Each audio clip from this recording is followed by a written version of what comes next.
Hi, this is Chris with Investors Underground. In today's video, we're going to cover the failed follow-through setup. This is really a setup that shows the change between a bullish trend turning into a bearish trend. This can be on the intraday or the interday.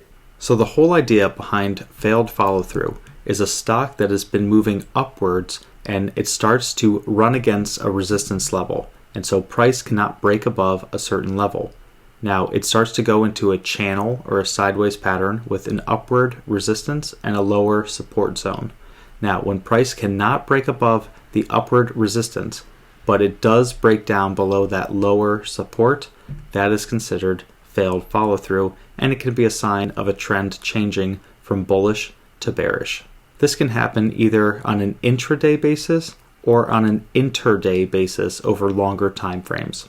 So today we're going to take a look at the stock UPST, and it's really a great example of the failed follow-through concept on not only the intraday but also the interday, as this has been setting up for about a month or so. And just as a reminder, I'm not a financial advisor and these are not buy or sell recommendations. This is for informational and educational purposes only. So what we see right here is the monthly chart. I have the daily set up, and what we can really see is that this chart has been building for quite some time. We had a lot of consolidation, we had higher lows, and we had a big ramp up. And then we had another period of consolidation where you really put a top in under that 50 level or around that 49 level. And so you can see that it tests it several times,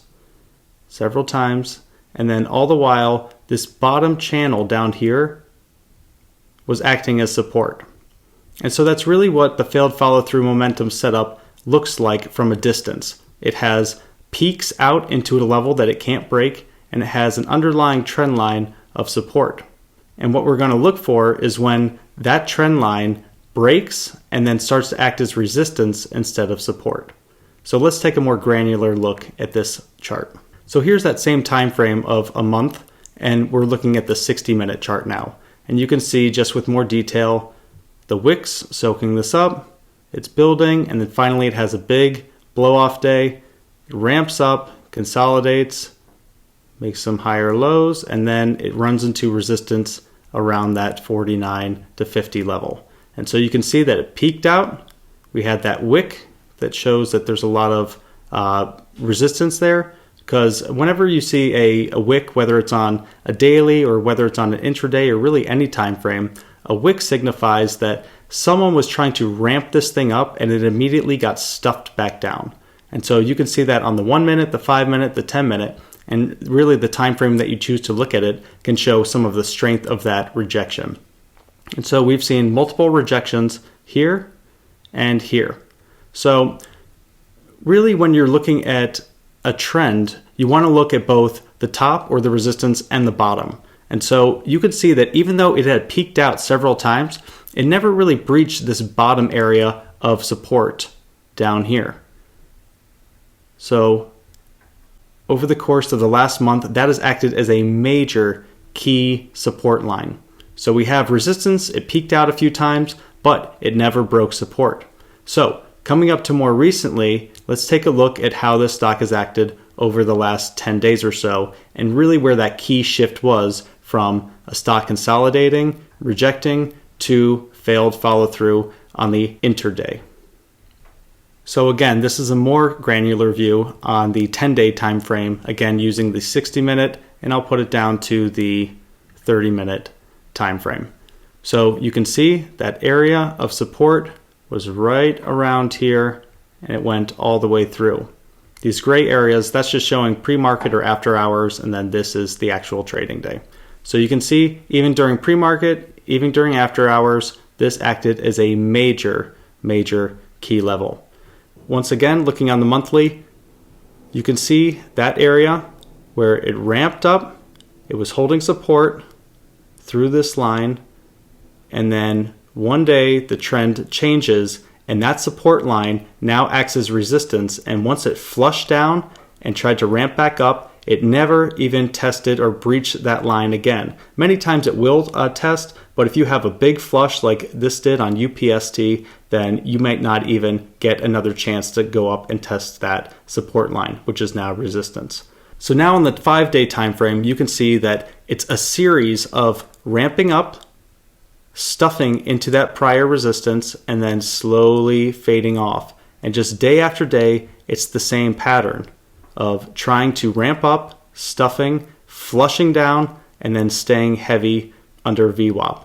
And what VWAP is, it's basically just where are the average people trading it at? What price are they trading it at? And if you're below VWAP, that means that the majority of people are buying it under this level.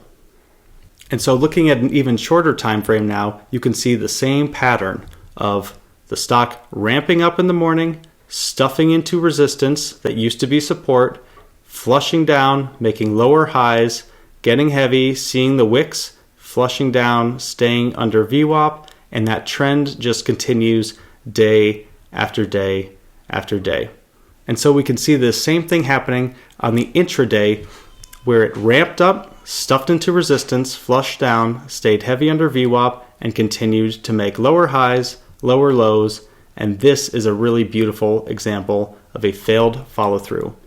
And let's just take a quick look at a few other examples so that we can really understand how failed follow-through looks on different time frames and on different charts. It will never be the same completely, but you'll see similarities on different time frames. So for instance, with this one, AEHR, you can see a very similar long base and those peaks out into that 30 level, very similar to UPST, where it had a top line trend kind of capping it, a bottom line trend, and then once it started to break that level, slams down, failed follow through, and that prior support now becomes resistance, and you had a multi-day unwind very similar to UPST. So that's another example of how failed follow through on a longer time frame can play out. But let's zoom in a little bit. So if we were to take this area up here, this is also an example of failed follow through on a shorter time frame. So you can see the trend ramping up, peaking out, forming a small base here, and then once it slams down, stays heavy under VWAP, and that prior support becomes resistance. That's the exact same thing as a larger time frame example playing out here. So if we zoom in on this area here, we can see the uptrend holding dips, starts to speed up a little bit, peaks out, has that channel with a base formed and a top area that can't be breached. And the day that we slam down and it stays heavy under VWAP and that prior support becomes resistance, that's an example of failed follow through. So not every example is going to be a multi-day unwinder. Sometimes, especially in small cap stocks, these are happening very quickly, maybe over the course of 1, 2, or 3 days, and it can take the shape of a parabolic that fails to follow through by a big ramp up, big volume spike, and then it starts to peak out and then consolidate, and then instead of following through by consolidating and breaking out again, it fails to follow through by consolidating, retesting the highs, slamming down, and then ramping up and staying heavy. And just to show this one more time on a smaller stock, you can see the same thing, a big ramp up, spike out, consolidation, and then failing to follow through that prior high, slams down. You can see it retest that prior base and that support, slams down, failed, follow through, stays heavy under VWAP, consolidates. And again, who knows? You don't have to count on a multi-day unwind. Maybe it has a failed follow through, unwinds a little bit, consolidates, and then it starts to reclaim levels and perk back up. So it depends on the stock that you're trading, but you don't always want to assume that a failed follow through is followed by a multi-day unwind. Sometimes it's just a quick slam down, retest for a day or two, and then it could reclaim and the trend could actually continue higher. But the trend from this big parabolic move, that is the move that it's failing to follow through from, not necessarily a larger time frame move if you zoom out. Now the way to really trade this is to have those lines marked out, the support and the resistance, and when it ramps up, you want to basically see it stuff and reject, and that is your area for possible entry for either a short position or possibly a puts position if you're an options trader like I am. And so what I would look for is for it to ramp up, stuff into that resistance, and I would want to keep my position entry somewhere around here using that line as a guide the prior support now becoming resistance. And so that increases my reward potential if I'm right, because it's a low risk level where I have a tight stop on it, and I have a high reward because the trend is flush, come back, stay heavy under VWAP, and it just bleeds out. So the whole idea behind failed follow through is a stock that has been moving upwards and it starts to run against a resistance level. And so price cannot break above a certain level. Now it starts to go into a channel or a sideways pattern with an upward resistance and a lower support zone. Now when price cannot break above the upward resistance, but it does break down below that lower support, that is considered failed follow through, and it can be a sign of a trend changing from bullish to bearish. This can happen either on an intraday basis or on an interday basis over longer time frames.